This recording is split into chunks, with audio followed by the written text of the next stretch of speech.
Well, good morning. It's time for our morning devotional. It's another glorious spring day in December in Southeast Arkansas. Folks, I got to tell you, if you've been singing I'm Dreaming of a White Christmas in your head, I'm just going to say to you, it's only a dream.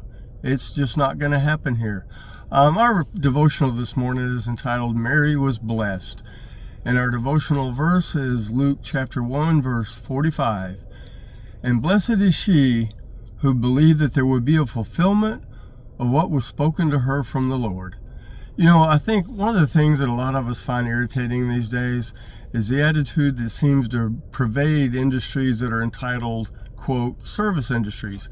People whose job that is literally to take care of others while getting our hard-earned money act like serving for money is a gigantic pain to them. Far from being a joy or a pleasure, the presence of customers is an imposition, and it's pretty irritating.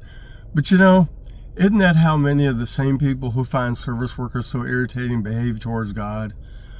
We barely find the time or the inclination to go to church or to listen to preaching for an hour on Sunday, much less offer our lives up to God's call for a life of service.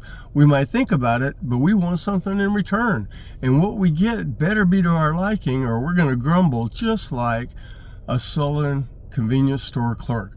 On the other hand, we have Mary. You know, can you imagine? Here was Mary, a young girl, young woman, and an angel from God had told her that she was to become pregnant with the Son of God. Now, as good as that might sound, she was still going to be a woman pregnant out of wedlock in a day when that life was not going to be pleasant. So what was Mary's reaction? Well, it was instant, wholehearted agreement with God's plan. That was her reaction. Mary never argued, she never balked, she never hesitated.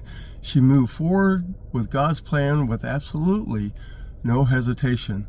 Why was Mary so willing? Well, she was willing for the same reason we ought to be. She understood where her blessings came from and what they were. Now you may say to yourself, what were Mary's blessings? Because her life did not seem to be anything special. There was nothing to indicate that Mary was blessed any more than average in her earthly life. In fact, she and Joseph were known to be poor, and ultimately she watched her son die on a Roman cross. That hardly seemed like a blessing. Friends, Mary was blessed with salvation from her sin and eternity in heaven.